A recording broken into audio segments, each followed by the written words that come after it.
So there he is, my encounter with Fidel Castro. Memorable, unforgettable to me, at least. I'm curious something, Geraldo, because you were talking about how he was considered certainly a significant figure in history. And there are some today that are saying, well, look at how well he did for his people when it comes to literacy. They had a very high literacy rate. People had access to, like, a government health care.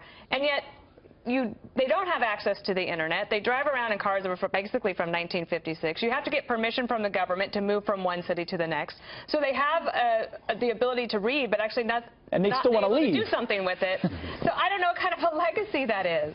Well, communism stinks, Dana. I mean, we all know that. I mean, the irony is these are the most beautiful beaches in the world, but the horizon that you see off the beaches is as far as most Cubans can get. Now with this loosening, now with President Obama's outreach to Cuba, now this powerhouse in Latin America, I think, can be harnessed. Now they'll get cell phones, they'll get satellite television. Communism cannot compete with capitalism. I think that the legacy of Castro will crumble. The ideological legacy will crumble. I think Cuba will become a real partner with the United States tourism. You know, their breakthroughs in medicine, their literacy that you mentioned. I think that in many ways, Cuba, an opening of Cuba, and I think that the relic of the Cold War has been so unfortunate. I think a lot of it, and you could talk about that all day long, is, you know, when the Cubans, when the middle class was disinvested, when their property was confiscated, and all the rich people and the rich corporations had all their property confiscated,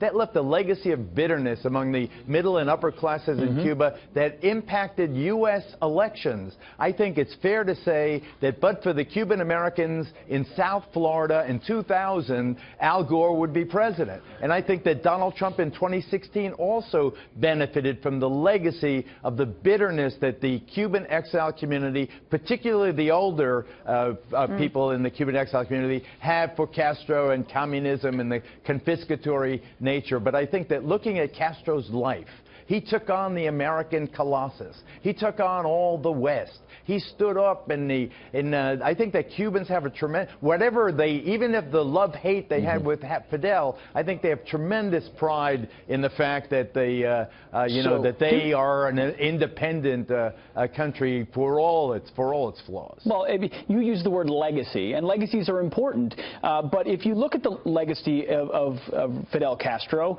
his people did want to leave their country. There was massive oppression and lockdowns of political dissidents and opponents.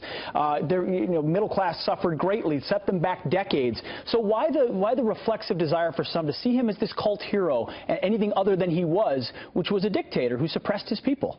Well, you know, I think that, you know, God bless you, I think that that is an accurate summary, Pete, of the Castro on the dark side. But on the other side, if you were from the middle down in Cuban society, in the hierarchy, and you got free medicine that you didn't have under the dictator Batista, if you got some, if you could start a little business, if you could get access to higher education that you couldn't get unless you were an elite under Batista, the dictator that preceded communism and Castro and led to the revolution, you know, you think of Castro in a whole different way. And I think that in fairness, when you look at him and you talk about him, and I heard Governor Huckabee and slamming him, and he's a creep and a dictator and a repressive monster and all the rest. But if you ask the man in the street in Havana today, sure, they want to be in Miami or New York, and they want to have cell phones and so forth. Because they don't have free speech. The man in the street couldn't talk because they'd be jailed if they were an opponent.